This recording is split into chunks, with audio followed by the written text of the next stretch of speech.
You wake up every morning thinking you're free. You scroll, you eat, you laugh, you work. And yet, every single choice you make has already been shaped for you. The apps you open, the news you consume, the words you repeat, the opinions you think are your own, none of them belong to you. They've been fed to you, rehearsed in you, trained into you. This is the great illusion, the lie that convinces you that you are an individual while quietly programming you into the same obedient patterns as everyone else. You think you're deciding, but you're not. You're being decided for. Look around. The average man today has more access to information than kings, emperors, and scholars in history. Yet, he cannot think for himself.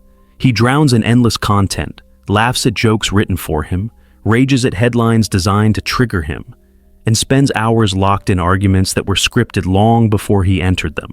He feels informed, but he's blind. He feels free, but he's chained. He feels clever, but he's stupid, made stupid by a hidden system that thrives on his weakness. This is not a future dystopia. It's not science fiction. It's the water you already swim in, the cage you were born into. And here's the worst part. You've helped build your own prison. Every scroll, every like, every obedient smile in class when you didn't agree but stayed silent. Every moment you told yourself, it's not worth thinking too hard about it. That's how the system feeds, not on your rebellion, but on your hesitation. Not on your strength, but on your comfort.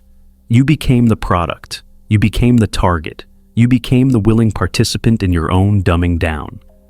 Do you see it now?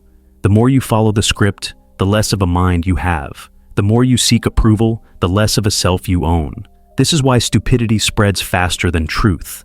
Because stupidity is rewarded. The man who thinks deeply is punished with isolation. The man who obeys is rewarded with applause. The algorithms don't want you to question, they want you to react. The schools don't want you to think, they want you to repeat. The culture doesn't want you to resist, it wants you to consume. And every day that you stay silent, distracted, entertained, you are slipping deeper into their design.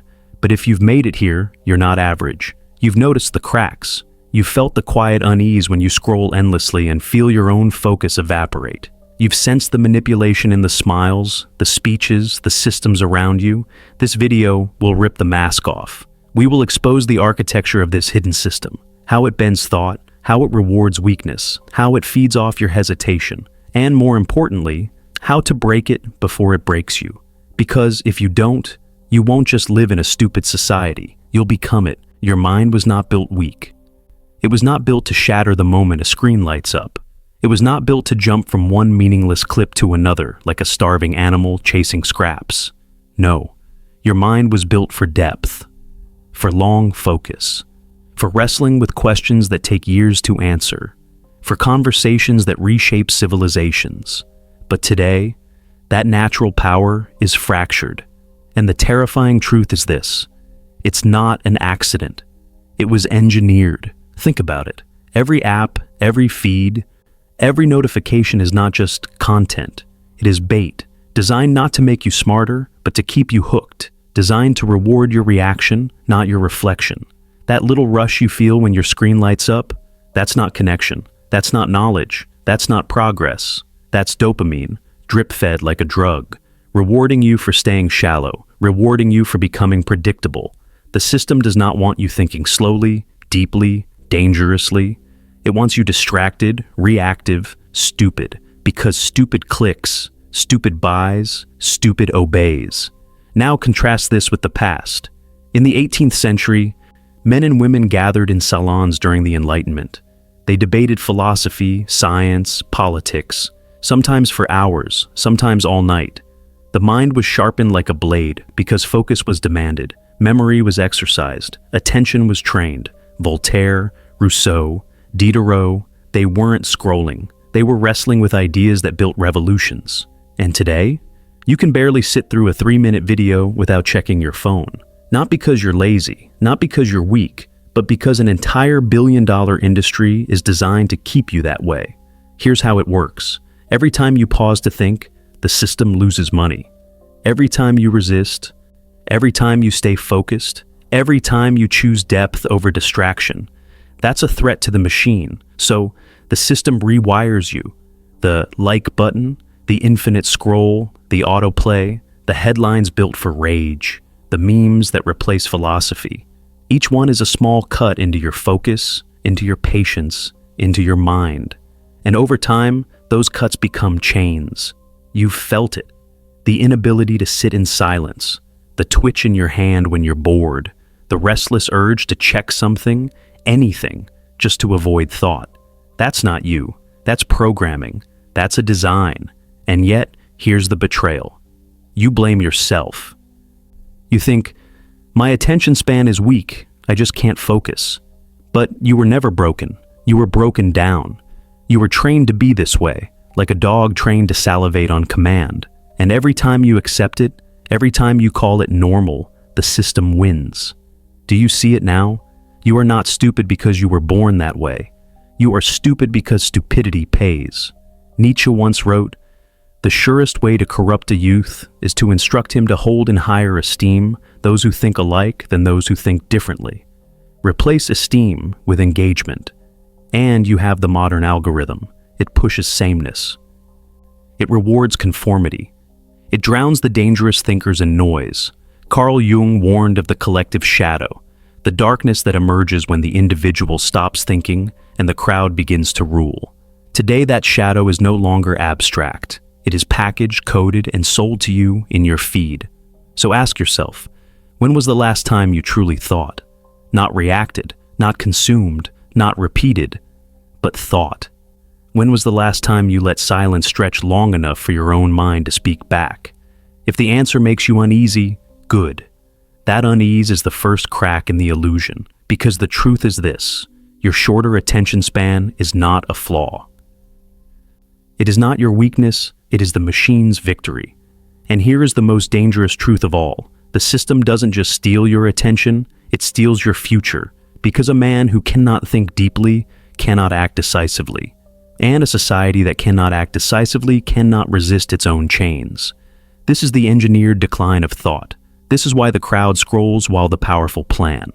This is why the system thrives while you waste away. But if you can see the design, you can break it. If you can name the weapon, you can fight it. And now, for the first time, you know, your stupidity is not natural. It is engineered. You were told that school would make you wise, that sitting quietly in rows, memorizing what you were told, and repeating it on command would prepare you for life. You believed that the purpose of education was to teach you how to think. But what if that promise was a lie? The system never wanted you to think for yourself. It wanted you to conform. It wanted you to learn the rules, not question them. It wanted you to be trained, not enlightened. Look back at the origins of modern schooling. In the late 19th century, as factories spread across the world, governments needed workers who were obedient, punctual, and standardized. The classroom became the training ground for the factory floor. Bells to condition time, desks to train posture, tests to reward compliance, and punishments for defiance. It was never about nurturing free minds. It was about producing predictable labor. And yet, you were told it was for your own good. You were told that getting good grades meant you were smart. You were told that obeying made you well-adjusted.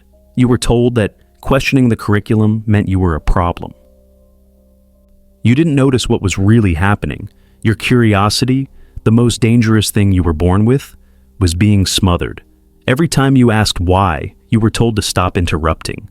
Every time you wanted to explore a new angle, you were warned to stick to the syllabus. Every time you doubted the lesson, you were marked as difficult. It wasn't a mistake, it was training. Think about it. The greatest minds in history rarely came from the obedient center. Galileo was silenced for asking forbidden questions. Socrates was sentenced to death for corrupting the youth by teaching them to question. Nikola Tesla's ideas were dismissed as madness before the world caught up to him. The pattern is always the same. The man who challenges the script is branded a threat. The one who memorizes it is rewarded. Nietzsche warned, schooling is the art of turning free spirits into useful machines. That is the education you were given.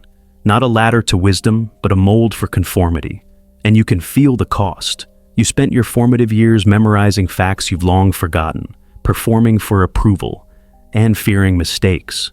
You were trained to look for the right answer instead of the real question. You were rewarded for being predictable. And then you were sent into the world thinking that obedience was the same as intelligence. Ask yourself, how many hours of your childhood were devoted to truly learning how to think, to question, to connect ideas, to wrestle with contradictions? And how many were spent copying notes, filling in blanks, cramming facts that faded as soon as the test was over? That is not education. That is conditioning. The tragedy is that the system convinces you that you failed it, that you weren't disciplined enough, not gifted enough, not smart enough. But the truth is that it failed you. It taught you how to follow orders, not how to lead yourself. It taught you how to repeat, not how to reason. And this is why the hidden system thrives, because a society that confuses memorization with wisdom, that confuses conformity with intelligence, will never resist the very forces that control it. The man who knows what to think is easy to govern. The man who knows how to think is impossible to control. You might still carry the scars of that conditioning, the hesitation to speak your mind in a group, the fear of being wrong, the reflex to wait for permission before taking action. That is not who you truly are. That is the schoolroom still echoing inside you. But once you see it for what it is, not education, but training, you begin to break the spell. You start to understand that your resentment toward that system is not weakness. It is the first sign of your mind waking up. The education you were given made you a cog.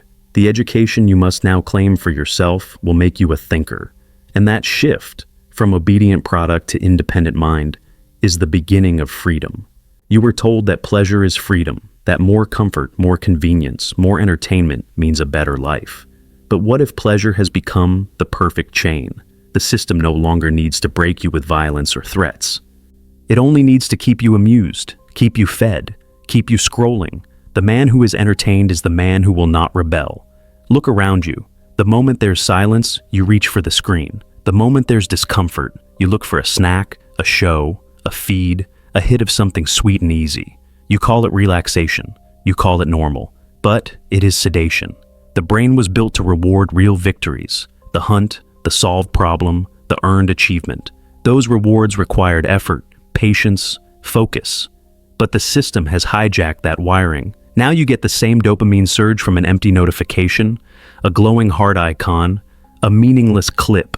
The pleasure is fake, but the hook is real. And so the system doesn't have to drag you into submission. It lures you into it. Step by step, it replaces your drive with appetite, your curiosity with craving, your focus with the hunger for the next flash of stimulation. Once you're caught, you become predictable.